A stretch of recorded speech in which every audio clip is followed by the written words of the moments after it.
ونصلي ونسلم على رسوله الكريم أما بعد فأعوذ بالله من الشيطان الرجيم بسم الله الرحمن الرحيم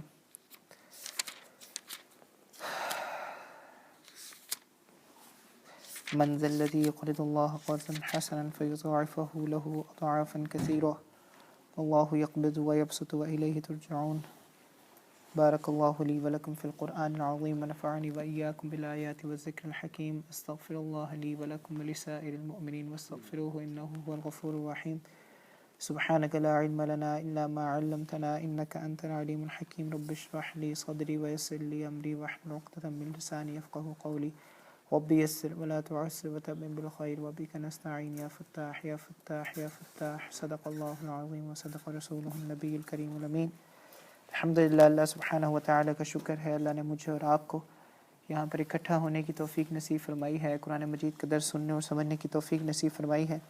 اس پر اللہ کا جتنا بھی شکر ادا کیا جائے کم ہے۔ اللہ سے دعا فرمائے کہ جو کچھ ہم سنیں سمجھیں اللہ اس میں ہمیں عمل کرنے کی توفیق نصیب فرمائے۔ آج کا جو موضوع ہے بہت دفعہ پہلے گزر چکا ہے، لیکن یہاں پر اللہ سبحانہ و تعالیٰ اس موضوع کی خوبصورتی بیان کرتے ہوئے اس کی نسبت اپنے ساتھ کر رہے ہیں تاکہ لوگوں کو اندازہ ہو کہ جب وہ یہ کام کرے تو ان کے دلوں میں یہ بات بیٹھ جائے کہ انہوں نے کتنا بڑا کام کیا ہے، اور انسان سے اس کی توقع کرنا کہ وہ اس کی جزا دے بالکل بیکار ہے، بلکہ پھر اس کام کے کرنے کے بعد صرف اور صرف اللہ سے توقع کرنی چاہیے کہ اللہ اس کی جزا دے۔ آیت جو ہے سورہ بقرہ کی 245 245 ہے، ترجمہ دیکھ لیجئے، اس کے بعد ہم تفصیل میں چلے جائیں گے۔ من ذا الذی یقرض اللہ قرضا حسنا، کون ہے جو اللہ کو قرض دے، فیضاعفہ لہ اضعافا کثیرہ، تاکہ اللہ اس کے قرض کو بڑھائیں جتنا وہ چاہیں بڑھائیں۔ واللہ یقبض، اللہ ہی وہ ہیں جو رزق کو تنگ کرتے ہیں، ویبسط، اللہ ہی وہ ہیں جو رزق کو پھیلاتے ہیں، وإلیہ ترجعون، اور اللہ ہی وہ ہیں جن کی طرف ہم سب کو واپس لوٹ جانا ہے۔ پہلے تو سمجھ لیں یہ کہنے کا مقصد کیا ہے کہ اللہ تعالیٰ کہہ رہے ہیں کہ جی جو کون ہے جو مجھے قرض دے۔ اس کا تعلق پچھلی آیات سے کیسے ہو سکتا ہے، یا پچھلی آیات سے اس کا کیا تعلق ہے؟ اگر آپ کو تھوڑا سا یاد ہو تو پچھلی آیات میں گزرا تھا ایک واقعہ بنی اسرائیل کا، جہاں پر بتایا گیا تھا کہ ایک بستی تھی، ایک آبادی تھی، اس میں ایک بیماری پھیلی تھی، لوگ وہاں سے نکل کے بھاگے تھے اور پھر وہ سب کے سب مر گئے تھے، اور وہاں پر یہ سمجھایا جا رہا تھا کہ کسی آبادی میں جانے سے یا نکلنے سے موت یا زندگی نہیں ملتی ہے، موت یا زندگی اللہ کی اختیار میں ہے، جب چاہے مل جائے، جب چاہے اللہ لے لے۔ سملرلی اس واقعے کو بتانے کے بعد اللہ نے جہاد کا ذکر کیا کہ جہاد میں جانے سے موت نہیں ملتی اور جہاد میں نہ جانے سے زندگی نہیں ملتی، یہ بھی اللہ کے ہاتھ میں ہے، تو جب جہاد کا وقت ہے اور آپ کو بلایا جائے تو اس کے لیے تیار رہو، موت سے مت ڈرو۔ تیسرا اب یہاں پہ واقعہ یا تیسرا اب یہاں پہ جو حکم بتایا جا رہا ہے وہ یہ ہے کہ اللہ کے راستے میں خرچ بھی کرو۔ اوبویسلی بہت سارے لوگ ہیں اللہ کے راستے میں فزیکلی نہیں نکل سکتے، تو جو ان کے پاس منی ہے، جو ان کے پاس پیسہ ہے، اس کے تھرو وہ اللہ کے راستے میں جہاد کر سکتے ہیں، یا اس کے تھرو اللہ کے راستے میں کچھ نہ کچھ محنت یا کوشش کر سکتے ہیں۔ تو اس بارے میں بات اللہ کہہ رہے ہیں۔ اللہ کہہ رہے کون ہے جو مجھے قرضہ دے۔ اب ہم سب تو جانتے ہیں اللہ غنی ہے، اللہ کو میرے آپ کے قرضے کی ضرورت نہیں ہے، اللہ کو کسی بھی قرضے کی ضرورت نہیں ہے، تو اللہ یہ کیوں کہہ رہے کون ہے جو مجھے قرضہ دے، اور کون ایسا شخص ہے جو اللہ کو قرضہ دے سکتا ہے، کیا ڈیفینیشن ہے اس کی؟ تو یاد رکھیے گا یہاں پہ کچھ مفسرین نے معنی کی ہے۔ پہلا معنی تو اس کا یہی کیا جو ہمیں سمجھ آ رہا ہے کہ اللہ فرما رہے کون ہے جو مجھے قرضہ دے، اللہ کو قرضہ دے۔ مطلب یہ ہے کہ اس واقعے کی یا اس عمل کی نسبت اللہ بندوں کے ساتھ نہیں کر رہے، اللہ اپنے ساتھ کر رہے ہیں، اور جس طرح جب آپ بندے کو قرضہ دیتے ہیں تو پھر آپ اس سے توقع کرتے ہیں کہ وہ آپ کا قرضہ واپس کرے، اس معاملے کے اندر اللہ آپ کا قرضہ واپس کرے گا۔ یعنی آپ جو بھی خرچ کریں گے وہ ایسا ہے جیسے آپ اللہ کو قرض دے رہے ہیں، اور اللہ اس کا بدلہ ضرور، جب بھی آپ کسی بندے کو قرض دیتے ہیں اسے واپس لازمی لیتے ہیں۔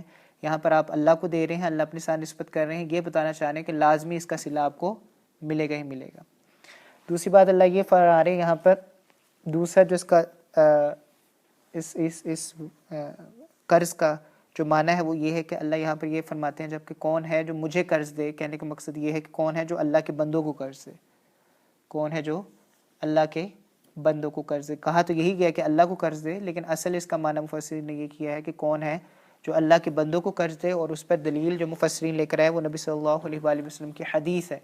نبی صلی اللہ علیہ وآلہ وسلم فرماتے ہیں کہ جب بھی کوئی شخص کسی کو قرضہ دیتا ہے، جب بھی کوئی شخص کسی کو قرضہ دیتا ہے وہ اسی طرح سے ہے جیسے وہ اللہ کو قرضہ دے رہا ہے۔ جب بھی کوئی شخص کسی کو قرضہ دیتا ہے وہ اسی طرح سے ہے جیسے وہ اللہ کو قرضہ دے رہا ہے، اس کو ڈبل واپس ملتا ہے، اس کو وہ